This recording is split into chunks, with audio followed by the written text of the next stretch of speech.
The reinforced metal chair groaned softly as Commander Vexathala shifted his weight for what felt like the 100th time.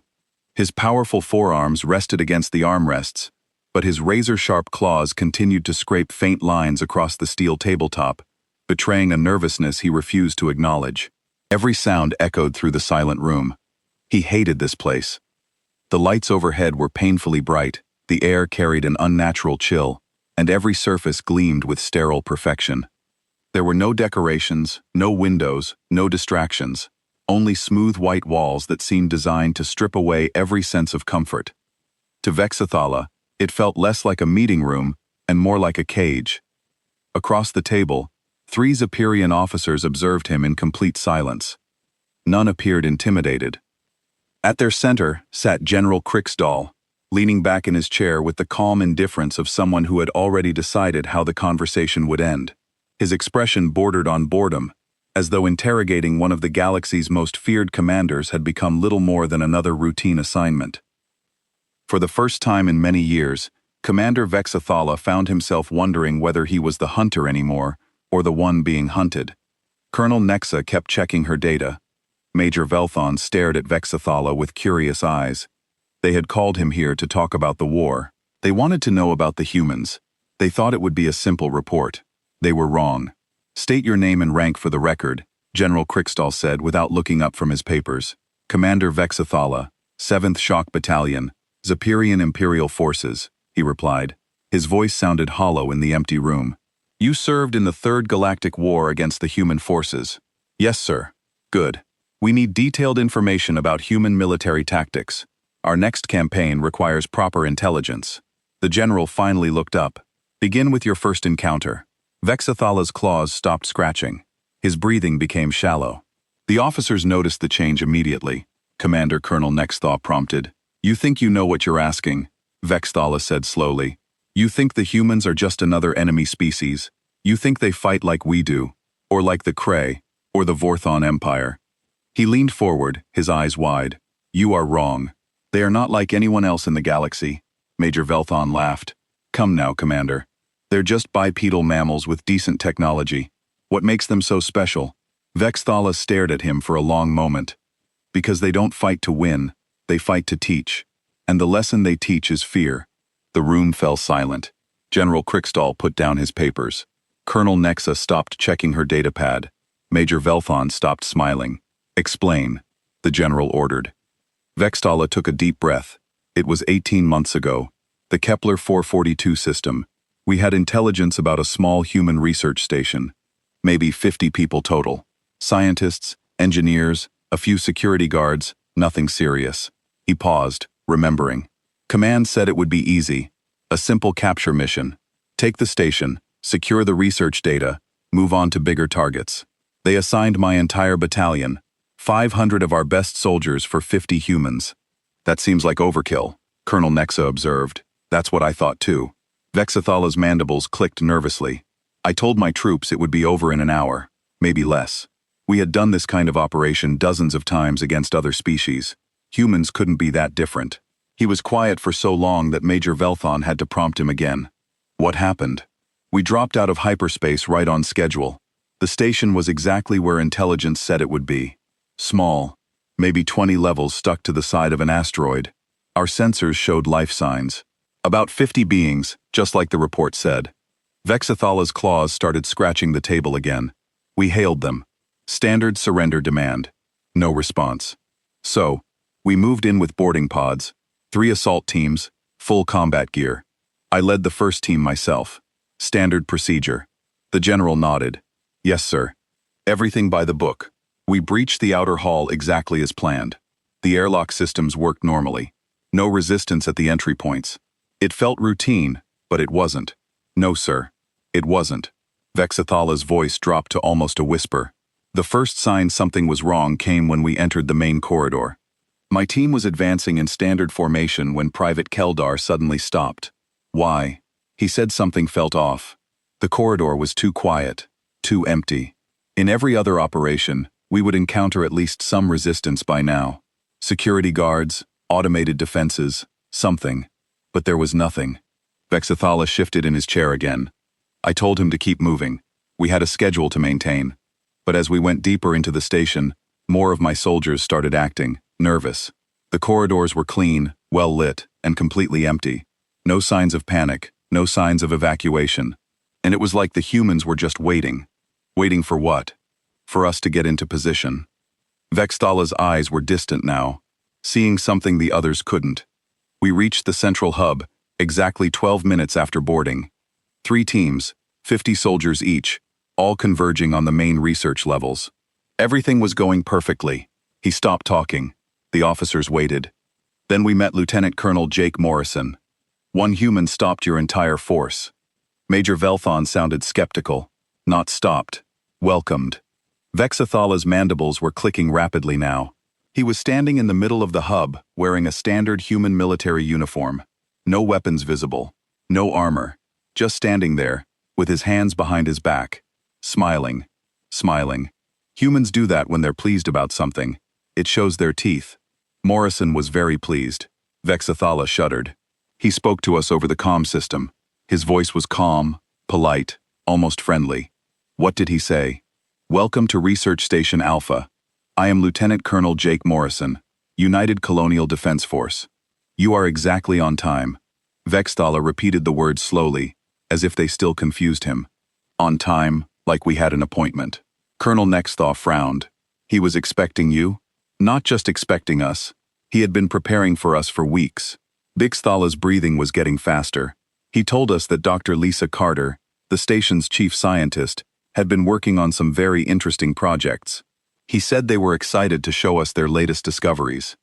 That's when you should have retreated, General Crick said. Yes, sir. That's exactly what I should have done. But Morrison kept talking. He said he understood we were there to capture the station and secure research data. He said he admired our professionalism. He said he wanted to make sure we got exactly what we came for. Vexathala was quiet again. When he spoke, his voice was barely audible. Then he said something that still keeps me awake at night. He said, "Gentlemen, welcome to school. Class is now in session." School. A human place of learning where they teach their young. Vexthala looked directly at the general. He was going to teach us something. And the first lesson was that we didn't understand anything about human warfare. What happened next? The lights went out. All of them. Everywhere. Complete darkness. Our night vision kicked in automatically, but it didn't help. The humans had done something to the air. Some kind of gas that made our eyes water and our breathing difficult. Not enough to kill us. Just enough to make us uncomfortable. Vexathala paused. Then we heard Morrison's voice again. Still calm, still polite, he said. Lesson 1. Environment is a weapon. Dr. Carter will now demonstrate. That's when the real nightmare began. The gravity in the station started changing. Not failing, changing. One corridor would have normal gravity. The next would have double gravity. The one after that would have gravity pointing toward the ceiling instead of the floor. Major looked confused. How is that possible? Dr. Carter's research. Gravitational manipulation. They had turned the entire station into a testing ground for weapons we didn't even know existed. Vexthala's claws were leaving deep scratches in the table. Now my soldier started falling. Not from enemy fire, from the floor becoming the ceiling without warning. We tried to adapt. We're trained for unusual environments, but every time we figured out the pattern, it changed. Morrison's voice kept coming over the comm system, explaining what was happening, like he was teaching a class lesson too. Adaptation requires predictability. Remove predictability, remove adaptation. Then the attacks started, but not attacks like we expected. Private Danny Walsh appeared at the end of a corridor. He was walking on the wall, moving parallel to the floor like it was perfectly normal. His weapon was firing with impossible accuracy because he could use the altered gravity to steady his aim. Vexathala stood up suddenly, pacing the small room. The officers watched him nervously. We tried to return fire, but we couldn't get stable footing. Every time we aimed, the gravity would shift, and we'd be thrown off balance. Walsh just kept moving, kept firing, kept hitting his targets. When we finally managed to coordinate a response, he disappeared into a ventilation shaft. One human who had turned physics into his ally. But he wasn't alone. Sergeant Katie Price appeared on the ceiling above us, rappelling down with some kind of harness system. She was dropping small devices that exploded into nets, tangling our legs and weapons. The worst part was Morrison's voice. Still teaching. Lesson 3. Your enemy's advantages become your disadvantages when you fail to understand the battlefield. We had been fighting for 20 minutes and hadn't secured a single objective. Half my soldiers were injured not from weapons, but from falling in unexpected directions or being tangled in nets. The humans were fighting a completely different kind of war. Bixthala sat back down heavily. That's when I realized we were in serious trouble. Everything we knew about combat was useless here. The humans weren't just defending their station, they were conducting an experiment, and we were the test subjects. The 3 officers stared at him in stunned silence. "Commander," General Crickstall said slowly, "are you telling us that 50 humans defeated your entire battalion?" "No, sir." Vexathala met his eyes. "I'm telling you that 50 humans played with us like children. The defeat came later." General Christ leaned forward in his chair. His expression had changed from bored to concerned. "Continue, Commander. What happened after the initial assault?" Vexathala rubbed his temples with 2 of his hands, while the other 2 remained clenched on the table. "The gravity shifts were just the beginning, sir. We tried to regroup in what we thought was a safe corridor. That's when we discovered that the humans had been watching us the entire time." "Watching you how?" "Cameras, sensors, equipment we couldn't detect with our standard gear." Morrison's voice came over the comm again. He said, "Excellent reaction. Time, gentlemen. You're learning faster than our last visitors. Dr. Carter, please proceed to Lesson 4. Colonel Nexa shifted uncomfortably. "Last visitors?" That's what he said. Like we weren't the first ones to attack this station. Like this was something they did regularly. Vexathala's voice grew quieter. Then the wall started moving. Moving? Not all at once. Just sections. A panel here, a section there, creating new passages, blocking old ones. The station was changing shape around us. What had been a straight corridor became a maze. What had been an open room became 3 smaller rooms. Major Velthon made a note on his datapad. Mechanical systems. More than that, the humans had built their entire station to be flexible, like it was alive. Vexthala stood up and began pacing again. My second team reported that their exit route had disappeared. Literally disappeared. The corridor they had used to enter the station was now a solid wall. That's when Private Keldar started panicking. He said we were trapped. He said the humans were going to kill us all. I told him to stay calm, that we were trained professionals. But then Morrison spoke again. What did he say? Lesson 4. Control the environment, control the enemy. Sergeant Price will now demonstrate urban combat applications. The Exdala stopped pacing and looked directly at the general. That's when we learned that Sergeant Katie Price wasn't just a soldier, she was an engineer. An engineer. She had spent weeks turning every system in that station into a weapon. The lights became strobes that hurt our eyes and confused our vision. The air recycling system started pumping out smoke that smelled terrible and made us cough. The water pipes began shooting jets of scalding liquid at knee height. Vexthala sat back down heavily. But the worst part was the sound system. Price had recorded our own voices during the first few minutes of the assault. She started playing them back to us through speakers hidden in the walls. Playing back your voices distorted, changed. She made it sound like our own soldiers were screaming in pain. Calling for help, begging for rescue. We could hear what sounded like Keller crying for his mother. We could hear what sounded like Sergeant Nixval calling for retreat. Colonel Nexa looked puzzled, but they weren't really in trouble. That's just it. We didn't know. The sounds were coming from all directions. My soldiers started breaking formation to investigate. They thought their friends were being tortured. They thought they needed to help. And that's what the humans wanted. Exactly. Morrison's voice came back. Lesson 5. Compassion is a weakness when your enemy understands how to exploit it. Private Walsh will now demonstrate. Vexathala's claws were leaving deeper scratches in the table. Private Danny Walsh had been moving through the ventilation system the entire time. Every time one of my soldiers broke formation to investigate a scream, Walsh would appear behind them. Not to kill them, to capture them. Capture them how? Nets, sticky foam, electric shock weapons that knocked them unconscious but didn't kill them. Then he would drag them into the vents and disappear. Bixthala's breathing became rapid. Within 30 minutes, I had lost 15 soldiers. Not killed, captured. What did you do? I tried to contact the other teams. Team 2 wasn't responding. Team 3 reported they were pinned down in what they called a room that keeps changing size. I ordered a full retreat to the entry point. General Crickstow frowned. Good tactical decision. It would have been, sir, if the humans had let us retreat. But when we reached the entry point, we discovered that the airlocks had been sealed. Morrison's voice explained that they were conducting safety tests and couldn't allow anyone to leave until the tests were complete. He said they needed to make sure we understood all the lessons before we left. He said it wouldn't be safe for us to encounter other humans until we had completed the full curriculum. Major Velthon looked up from his notes. They were holding you prisoner. No, sir. They were holding us for education. There's a difference. Vexthala's voice was barely audible now. Morrison announced Lesson 6, which was Lesson 6. Information is power. Dr. Carter will now explain the physics behind our gravitational manipulation technology.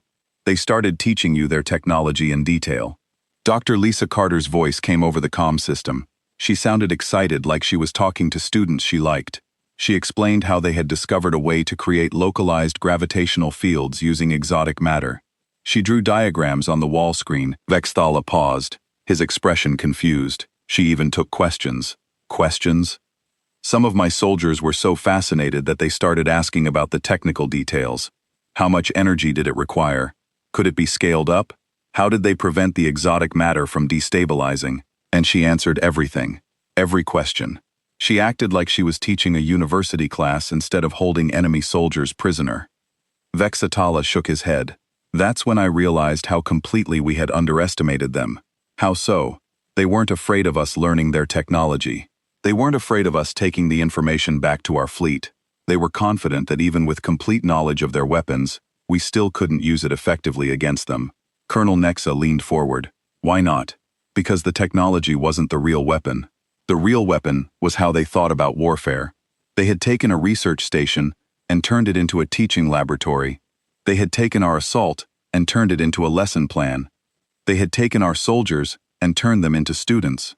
What happened to the captured soldiers? Morrison announced Lesson 7 about an hour later. Lesson 7. Successful education requires practical application. Your fellow students will now demonstrate what they have learned. Vexthala's hands were shaking.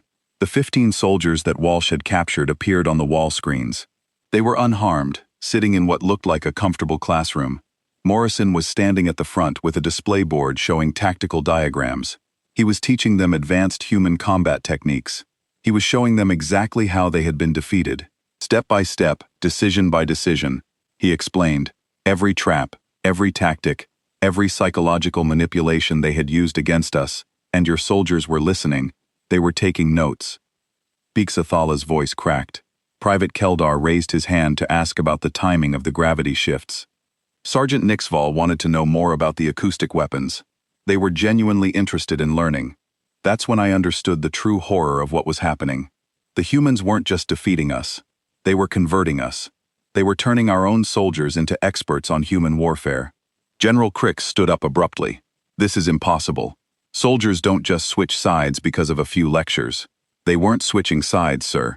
They were learning to think like humans. And once you learn to think like a human about warfare, you can never go back to thinking like a Zephyrian. What do you mean? Morrison announced the final lesson. Lesson 8. The best way to defeat an enemy is to make them understand that they never had a chance to win. Then he opened the airlocks and let us leave. The 3 officers stared at him in stunned silence. He let you leave?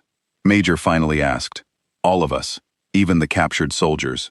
Morrison walked us to the airlocks personally. He was still smiling. He thanked us for being such good students. He said he hoped we would share what we had learned with our friends. He wanted you to report back. He wanted us to spread fear. He wanted every Zephyrian who heard our story to understand that fighting humans wasn't like fighting anyone else. He wanted us to know that humans don't just win battles. They remake their enemies in the process. Vexathala sat down heavily. The worst part was the handshake. Handshake? A human gesture of respect. Morrison offered to shake my hand as I left. When I took it, he leaned close and whispered something that I'll never forget. What? He said. Commander, what you experienced today was a training exercise. Our actual military is much more creative. The room fell completely silent. That was 18 months ago, Vexthala whispered. I haven't slept properly since. The 3 officers sat in uncomfortable silence for several minutes. Finally, General Crix cleared his throat. Commander, you mentioned this was your first encounter with human forces. There were others. Vextala nodded slowly. Yes, sir. 3 more major engagements, each one worse than the last. He looked up at the ceiling, his eyes distant. After Research Station Alpha, High Command decided we needed a different approach. They said a small research station wasn't a real test of human capabilities. What did they decide to do? Full planetary assault, Proxima Centauri B, a human colony world with about 2 million civilians and a small military garrison. The plan was to overwhelm them with superior numbers before they could set up any of their tricks. Colonel Nexa made a note. How many ships did we send? 50 battle cruisers, 200,000 soldiers, the largest assault force we had ever assembled for a single target. Biextala's mandibles clicked nervously. High Command was confident that even humans couldn't turn an entire planet into a weapon. But they did. They did something much worse. They turned it into a hunting ground. Major Velthon looked up from his datapad. Explain. The human in charge of planetary defense was Colonel Amy Rodriguez. Intelligence said she had 6 months to prepare after our attack on the research station. We thought 6 months wasn't enough time to do anything significant on a planetary scale. You were wrong. We were completely wrong. Rodriguez understood something about Zephyrian psychology that we didn't even understand about ourselves. Vexathala began pacing again. She knew we were pack hunters. She knew we relied on pheromone communication to coordinate our units. She knew we would do anything to help a fellow soldier in distress, and she used that against you. She built her entire defense strategy around it. When we landed on Proxima Centauri B, we expected to face fortified positions, artillery batteries, maybe some aircraft. Instead, we found empty cities and silent forests. General Christ frowned. They evacuated. No, sir. They were hiding, but not from us. They were hiding from each other. Vexathala stopped pacing and looked directly at the general. Rodriguez had divided her forces into tiny units, 2 or 3 humans each, maybe 4 at most. They were scattered across the entire planet. That's terrible tactics. Small units can't hold territory. They weren't trying to hold territory. They were trying to break our minds. Vexathala's voice grew quieter. The first attack came 6 hours after landing. My battalion was advancing through what looked like an abandoned farming settlement when we heard it. Heard what? A Zephyrian distress call. Perfect pheromone signature, exactly the right frequency. It sounded like a wounded soldier calling for help. Vexathala shuddered. We followed the signal into a small building complex. It was a trap. It was Captain Ben Turner and 2 other humans. They had learned to perfectly mimic our distress pheromones. They could make sounds that were identical to our emergency signals. But how did they know your communication methods? They had studied the prisoners from Research Station Alpha. Morrison had shared everything he learned with other human commanders.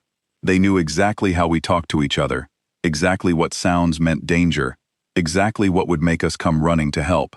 Colonel Nexa looked disturbed. What happened when you found them? Turner was holding a small device that was broadcasting the fake distress signal. When my soldiers surrounded the building, he just smiled and pressed a button. The signal changed from a distress call to something else. What? A mating call? Specifically, the mating call of a Crelian death wasp. Vexathala's breathing became rapid. Every Zephyrian knows that sound. It's programmed into our genes to make us run away as fast as possible. So you retreated. Half my unit did. The other half was too confused to move. We had trained responses pulling us in opposite directions. Help the wounded soldier or flee from the predator. Our instincts were fighting each other. What did Turner do? He started talking. Not shouting or threatening, just talking in a calm conversational voice. He said he understood that we were confused. He said he knew it was hard to think clearly when your instincts were in conflict. Biexthala sat down heavily. Then he offered to help us. Help you? He said he could turn off the device if we wanted to have a civilized conversation. He said he was interested in learning more about Zephyrian culture. He said he had some questions about our military structure. Major looked skeptical. And you believed him? Some of my soldiers did. Turner was very polite, very respectful.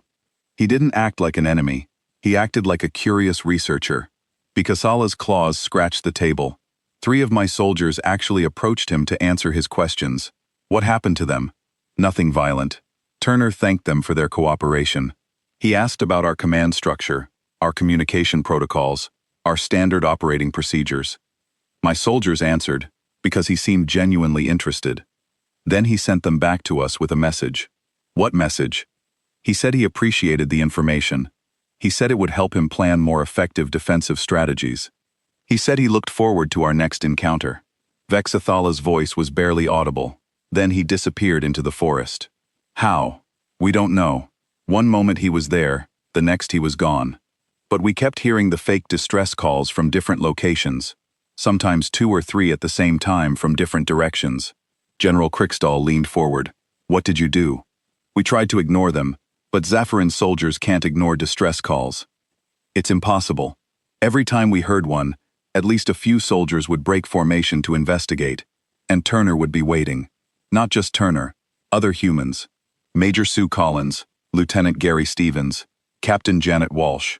They were all doing the same thing, mimicking our signals, asking polite questions, gathering intelligence, then disappearing.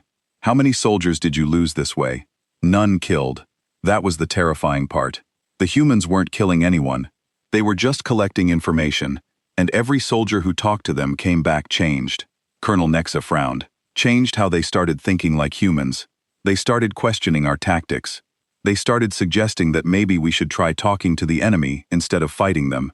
Vexathala's mandibles clicked rapidly. Within a week, I had a mutiny brewing in my own unit. A mutiny? My soldiers weren't refusing orders. They were politely suggesting better ways to do things, human ways. They said the human approach was more efficient, more civilized, more effective. What did you do?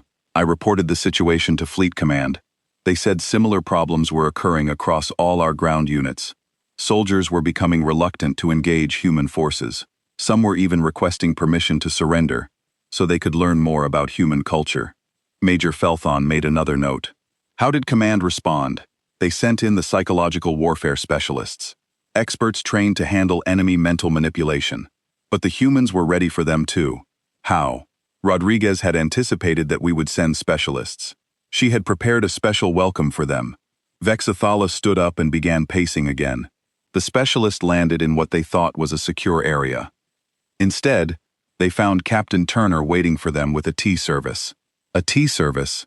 A human social ritual involving hot beverages and polite conversation. Turner invited the specialist to sit down and discuss their concerns over drinks. Did they accept? They had to. Turner was alone, unarmed, and completely non-threatening. It would have looked foolish to attack someone offering hospitality. Vexathala's voice grew hollow. The conversation lasted 4 hours. What did they talk about? Psychology. Turner was genuinely interested in how Zahirian mental manipulation techniques worked. He asked detailed questions about our methods, our training, our success rates. The specialists answered because Turner seemed like a fellow professional. Then Turner started sharing human techniques, not to show off, but to have an academic discussion.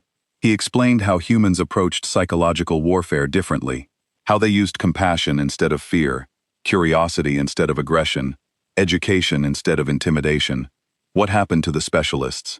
They came back to the fleet completely convinced that human psychological methods were superior to ours. They recommended that we adopt human techniques immediately. General Crickstell stood up abruptly. This is impossible. Trained specialists don't just abandon their own methods after one conversation. That's what I thought too, sir. Until I met Captain Turner myself. You met him? 3 weeks into the campaign. I was leading a final assault on what we thought was Rodriguez's command center. Instead, I found Turner sitting alone in an empty room reading a book. What kind of book? A technical manual on Zahirian military tactics in our own language. He looked up when I entered and said, Commander Vexthala, I've been hoping to meet you. I've read your service record. Very impressive. He knew who you were. He knew everything about me. My training, my combat history, my family background, even my personal interests. Vexthala's voice cracked. He said he thought I would appreciate a more sophisticated approach to warfare. Major Valthon sat down his datapad with shaking hands. Commander, surely High Command learned from these failures. What was their next strategy? Vexthala let out a bitter laugh that sounded more like a growl. They decided the problem was that we were fighting humans on their terms, using conventional forces against unconventional enemies. So, they authorized the deployment of our most elite unit. Which unit? General Crickstall asked. The Shadow Hunters. Vexathala's voice dropped to barely a whisper. 50 of our best assassins, soldiers who had never failed a mission, equipped with the most advanced cloaking technology in the galaxy. Colonel Nexa looked impressed despite herself. The Shadowhunters have a perfect success record. Had a perfect success record. Vexathala corrected. Past tense. What was their mission? Simple and direct. Infiltrate the human flagship UCS Defiance. Eliminate Admiral Pete Johnson and his senior staff. Human command and control throughout the sector. Vexathala stood up and walked to the small window in the interrogation room. It should have been easy. The Shadowhunters had assassinated dozens of enemy commanders from other species. But it wasn't easy. The Shadowhunters managed to board the ship without detection.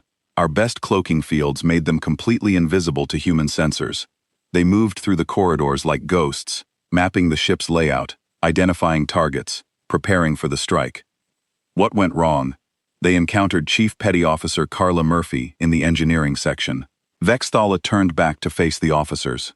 Murphy had worked on human starships for 15 years. She knew every sound, every vibration, every subtle change in air pressure that a ship could make, so she detected them. Not exactly. She couldn't see them, couldn't track them with any equipment, but she knew they were there. Vexathala's claws started scratching the table again. Murphy had spent so many years in ship engineering that she could feel when something was wrong with her environment. Feel it how? The way the air moved differently when someone invisible walked past. The way the deck plates vibrated slightly under feet that shouldn't be there. The way the ambient temperature changed when body heat moved through a corridor. Major Velthon frowned. That's impossible. No one is that sensitive to environmental changes. That's what we thought too. But humans who work in technical fields for many years develop senses that other species don't have. Murphy could tell you if a pipe was going to fail 3 days before it actually broke. She could hear problems in the engine that the diagnostic computers couldn't detect. What did she do when she sensed the infiltrators? She didn't raise any alarms. She didn't call security. She just started making small adjustments to the ship's systems. Vexathala's voice grew quieter. She increased the air recycling rate in certain sections. She adjusted the lighting frequency in specific corridors. She changed the background noise levels in different areas. Why? She was marking territory, creating a map of where the invisible intruders were moving by changing the environment around them. Vexathala paused. Then she started hunting them. One human against 50 shadow hunters. Murphy wasn't trying to fight them. She was trying to expose them. Every change she made to the ship's systems was designed to force the shadow hunters to react in ways that would reveal their presence. How? She flooded certain corridors with steam from the heating systems. Invisible soldiers still leave footprints and condensation. She created electromagnetic pulses in other areas. Even the best cloaking fields create slight distortions when hit with the right frequency. General Crixt leaned forward. Did it work? Better than we could have imagined. Murphy started sending subtle signals to other crew members through the ship's internal systems. A flicker of lights here, a change in air pressure there. Nothing that would alert the shadow hunters, but enough to warn the crew that something was wrong. What kind of signals? Commander Frank Davis was on the bridge when his console started displaying minor system alerts. Nothing serious, just small fluctuations that indicated Murphy was tracking something in the engineering sections. Davis had worked with Murphy for 3 years. He understood her methods. So he sent security.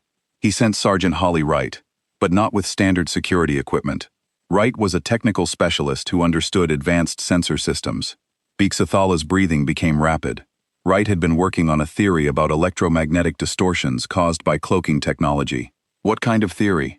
She believed that any cloaking field advanced enough to fool standard sensors would still create tiny electromagnetic signatures, patterns that could be detected if you knew exactly what to look for and had the right equipment. Did she have the right equipment? She built it in about 20 minutes, using spare parts from the maintenance lockers. Vexathala's voice was filled with reluctant admiration. Wright took a standard hand scanner, modified its detection frequency, and created a device that could track the electromagnetic shadows left by our cloaking fields. And it worked. It worked perfectly. Wright could see exactly where each shadow hunter was moving. She started following them, staying just far enough back to avoid detection. Vexathala paused. That's when she discovered something that changed everything. What? The shadow hunters weren't just trying to reach the command deck. They were studying the ship, taking detailed scans of human technology, recording conversations, mapping communication networks. They were gathering intelligence for future operations. Colonel Nexa looked confused. That's standard procedure for infiltration missions. Yes, but Wright realized that if they were gathering intelligence, they would need to transmit it back to their fleet eventually, and any transmission would require them to partially drop their cloaking fields. So, she waited. She and Murphy worked together to create a trap. They identified the ship's main communication array and set up a monitoring station nearby. Then, they waited for the shadow hunters to make their data transmission. How long did they wait? 6 hours. During that time, more crew members became aware that something was happening. Not because anyone told them, but because Murphy and Wright were making subtle changes to the ship's operations that experienced crew members could recognize. What kind of changes? Internal sensors being adjusted, security cameras being repositioned, emergency systems being quietly activated. Nothing obvious, but enough to alert people who knew the ship well. Major Velthon made a note, so the crew was ready when the attack came. There was no attack. That was the terrifying part. Vexathala's voice cracked. When the shadow hunters finally attempted their data transmission, Wright was ready with her improvised scanner. She could see all 50 infiltrators gathered around the communication array. What did she do? She walked up to them and started talking. The 3 officers stared at him in stunned silence. She walked up to 50 invisible assassins and started talking. General Crickedoll repeated. Wright knew exactly where they were, but they didn't know she could see them. So she stood in the middle of the group and began explaining how she had tracked them. She described her electromagnetic detection theory in detail. She complimented their cloaking technology. What did the shadow hunters do? Nothing. They were so shocked that a human could see them that they forgot to move. Wright kept talking, explaining how she had modified the scanner, how Murphy had helped track their movements, how the crew had worked together to monitor their activities. Then she made an offer. What kind of offer? She said she was fascinated by their cloaking technology. She said she would love to learn how it worked. She offered to show them her detection methods in exchange for a technical discussion about stealth systems. Vexathala's hands were shaking now, and the shadow hunters accepted. They accepted. Wright was so enthusiastic, so genuinely interested in the technology, that the shadow hunters found themselves explaining how their equipment functioned. She asked intelligent questions. She offered useful suggestions for improvements. She treated them like colleagues instead of enemies. How long did this conversation last? 4 hours. By the end, the shadow hunters had shared detailed technical specifications about their cloaking systems. Wright had explained advanced human sensor technology. They were discussing possibilities for collaboration between their respective engineering teams. What happened to the assassination mission? The shadow hunters forgot about it. They were too interested in the technical discussion. Wright suggested they meet again to continue exchanging information. They agreed. They agreed to work with humans. They agreed to become research partners. Wright arranged for them to have regular meetings with human engineers. The shadow hunters started providing intelligence about Zahirian technology in exchange for access to human innovations. General Crixdoll stood up abruptly. This is treason. Elite soldiers don't just abandon their missions for technical discussions. That's what I thought too, sir, until I learned what Wright had really done. What do you mean? The conversation wasn't just about technology. Wright had been studying Zapirian psychology through our captured soldiers. She knew that our most elite troops were chosen for their intelligence and curiosity. She knew that truly advanced soldiers would be fascinated by superior technology. The interrogation room had grown cold. None of the officers had moved for several minutes. Finally, General Crixdoll broke the silence with a voice that barely carried across the room. Commander, there was one more engagement. Vexathala nodded slowly. The final one. High Command had lost patience with conventional tactics. They had lost patience with elite units. They had lost patience with the entire war. What did they decide to do? End it permanently? Vexathala's voice was hollow. They authorized the deployment of the planet killer. Colonel Nexa gasped. They were going to destroy Earth. The weapon was massive. It required 3 star destroyers to generate enough power. The device could crack a planet's core and turn an entire world into asteroids. Vexathala's claws were leaving deep gouges in the table. Now High Command decided that if they couldn't defeat humans through normal warfare, they would simply remove humans from the galaxy. Major Velthon looked up from his notes. How many ships escorted the weapon? 237 vessels, the largest fleet we had ever assembled, every available warship from 6 different sectors. Vexathala stood up and walked to the window again. Admiral Zamor commanded the operation personally. He said there was no possible way the humans could stop such overwhelming force. What happened? We reached Earth's solar system exactly on schedule. The planet killer was charged and ready. Our fleet was in perfect formation. Earth's defenses looked pathetic compared to our firepower. Vexathala's voice grew distant. Then Captain Tony Stevens contacted us. One ship against our entire fleet. One small scout vessel called the Endeavor. It wasn't even a warship, just a research and exploration craft with maybe 30 crew members. Vexthala turned back to face the officers. Stevens opened a communication channel to Admiral Zekmore and said something that changed everything. What did he say? He surrendered. The three officers stared at him in complete shock. He surrendered, General Crickstall repeated. Complete and unconditional surrender. Stevens said that humanity recognized the superiority of Zephyrian military force. He said they could not possibly resist such an overwhelming fleet. He said they were prepared to accept defeat. That makes sense, Major said slowly. Faced with planet-killing technology, surrender would be logical. That's what Admiral Zekmore thought too. He was already planning his victory speech when Stevens made his request. What request? Stevens asked if Zephyrian military honor would permit one final combat between champions, a traditional duel to determine the terms of surrender. Vexthala's breathing became rapid. He said it was a human custom to allow defeated warriors one last chance to die with dignity, and Admiral Zay agreed. Zarian military tradition demands that we respect the honor requests of defeated enemies. Refusing would have been seen as cowardice by our own forces. Vexthala sat down heavily. Besides, what could one human do against our greatest warrior? Who did you choose as champion? War Chief Grathor. 7 feet tall, 400 pounds of muscle and bone, veteran of 200 personal combats. He had never been defeated in single battle against any species in the galaxy. Colonel Nexa made a note, and the humans chose their champion, Dr. Helen Park. Vexthala's voice was barely audible. A xenobiologist from the University of Luna, 5't tall, maybe 110 pounds. She looked like she had never been in a fight in her entire life. A scientist? That's what we thought. Admiral Zekmore started laughing when he saw her. He asked Stevens if this was some kind of joke. A tiny human female against our greatest warrior. What did Stevens say? He said that Dr. Park was humanity's finest representative. He said she embodied everything that made humans special. He said she was honored to face such a distinguished opponent. Major Velthon frowned. Did she have any combat training? None that we could detect. She walked onto the combat platform carrying a small data pad and looking nervous. She bowed politely to Grathor and thanked him for accepting the challenge. What happened next? The combat began. Grathor charged forward with his traditional warcry weapon raised, ready to end the fight quickly and honorably. Vexathala paused. The fight lasted exactly 47 seconds. He killed her that quickly? No. She defeated him that quickly. The room fell into stunned silence. She defeated Grathor. General Crickstall's voice cracked. She didn't fight him. She educated him. Vexthala's hands were shaking violently now. As Grathor charged, Dr. Park started talking, not shouting or threatening, just speaking in a calm, clear voice. What did she say? She described Grathor's anatomy in perfect detail. She explained exactly how Zephyrian muscle structure worked, how our nervous system functioned, how our balance mechanisms operated. Vexthala's voice was getting higher. She knew everything about us.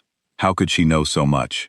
She had been studying every Zephyrian prisoner, every casualty, every piece of biological data collected during the entire war.